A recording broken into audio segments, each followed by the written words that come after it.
not attempt to adjust your dial. Ba-da-bum-bum-bum. It's your boy Big Vern. This is App Stupid, the fastest growing sports and entertainment show on these YouTube streets. You're welcome. Bum, bum, bum, bum, bum, bum, bum, bum. It's your boy Big Vern, top of the hour. Like I said, on a waterlogged Thursday. And it's supposed to rain today again. We got some folks dealing with some power outages in the area. Please stay safe. Also, thank you for spending your time with me, and get your pets out early because it's going to rain. It's going to rain all day. So you want to get them out early and back in where it's nice, warm, and dry. In our last segment, we talked about Deion Sanders breaking the bank at Colorado. Wow. Do you think he's worth it? That's honestly that's a sharp and pointed question. We try our best to answer that. And in the first segment, we talked about Marky Mark and the Dummy Bunch down in Lexington. They got a new offensive coordinator. I don't know how that's going to work. So we're now going to go from one dumb deal to the next dumb deal. And Frank Reich, he is now the interim coach, kind of, sort of, at Stanford, maybe? I don't know. But I tell you what I do know, it's time for a rap break, and we'll be back to get on the other side of the content. It's your boy Big Vern. Give me a beat. It's your boy Big Vern. Yo, shout out to Biz Marquis. We pushing another rap album this month. Jim Jones at the church steps. Get it where you legally consume music, whether it be Apple Music, Google Play, or Spotify. My personal favorites on the track is going to be Genesis, Walking on Business, featuring Keenan Streets and Conway the Machine, Op Thought with Fabulous and Drama, B2R, Back in My Bag, and What's Going On, featuring Dave East. Jim Jones at the church steps, in stores now. And shout out to Jomo doing this thing.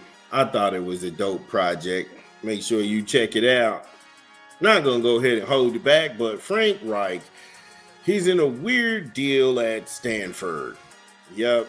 And it sucks to me because they hired him and they also promoted the defensive end coach, Mr. Nate Byham.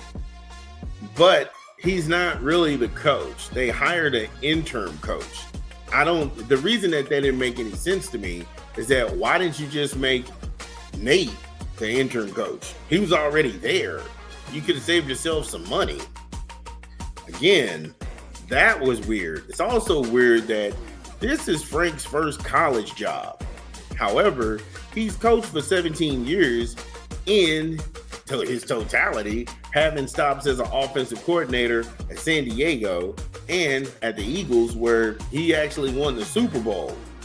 But he's more than overqualified, yet he has no college experience. You see how weird this could be? And if that wasn't enough to make everything strange and complicate stuff, then you had the firing of the past coach, Mr. Troy Taylor, because he was belittling staffers, and they said female staffers, but everything under the documents were sealed, but magically the information was released to ESPN. What?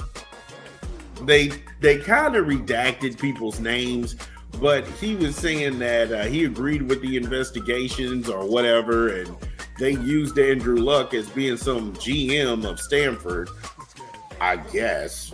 They used him as being this GM to get rid of this guy because he was yelling at the women who worked on the coaching staff.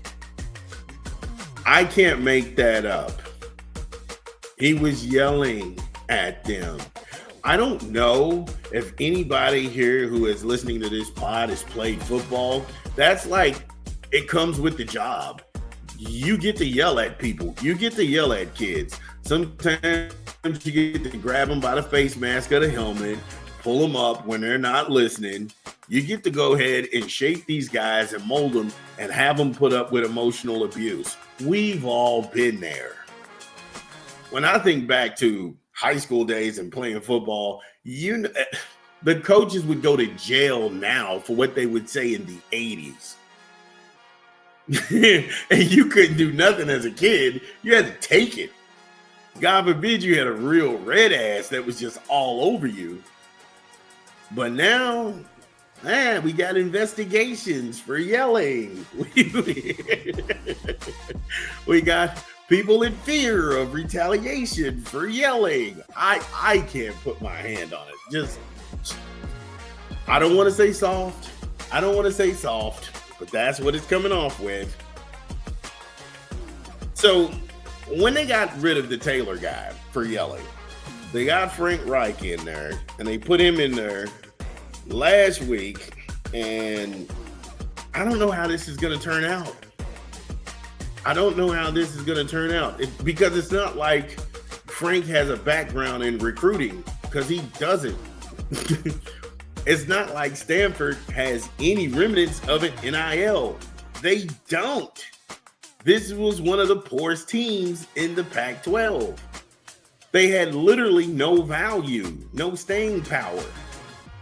And the Big Ten was like, no, we're full, we're good. And the ACC was kind of like, hey, look, we'll take you. We'll take the sloppy seconds.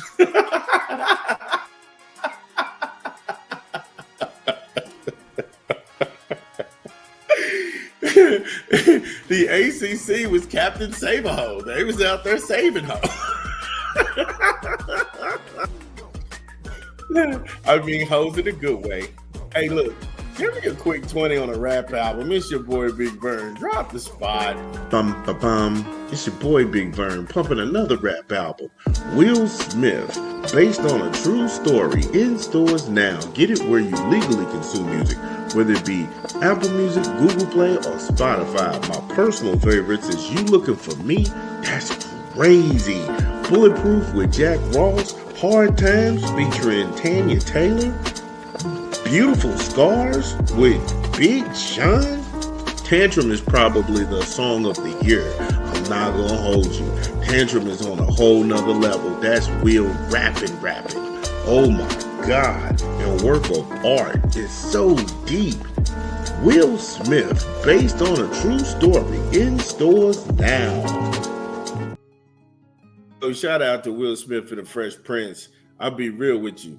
I wasn't even checking for that album. I wasn't. I was sitting there going through the motions, playing records, and I heard that one. I was like, uh-oh, he rapping. For those of you all who are old enough to remember the Brand New Funk and Nightmare on Elm Street and Parents Just Don't Understand, Will Smith is in that bag. And he proves on that LP that he's a nimble MC. He still got it. He proved he's still one of them ones. Now, the only problem I have with it is that it's too wide.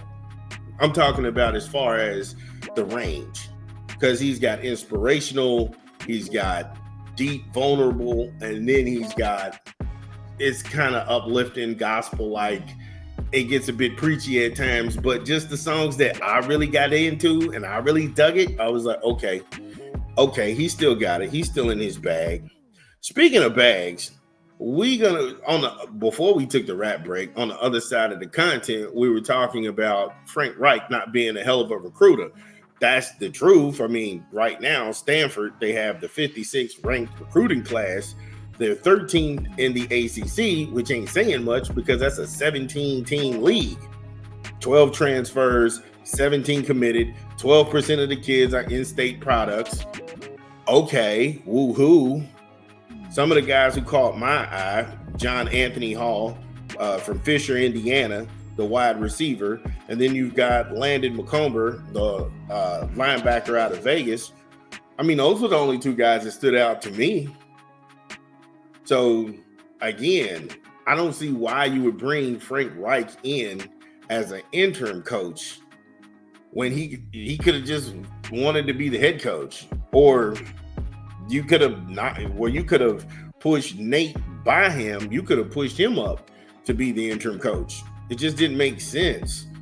But Andrew Luck wasn't done shining shit. He said, I could not be more excited for our coaching staff and players to have Frank as our head football coach in 2025. Well, he's the intern. He hasn't agreed to be the head coach. I have experienced firsthand the incredible impact Frank has demonstrated as a leader and have full confidence he is the perfect steward for this season of Stanford football. Frank is a teacher, a winner, and a coach of the highest caliber. This is how you speak to a man you left high and dry in Indy. Ooh, I done touched something there.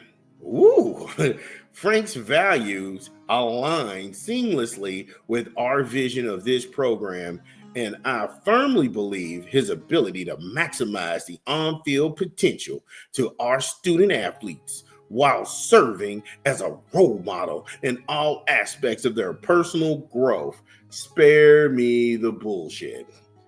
If I'm Frank, I don't trust you.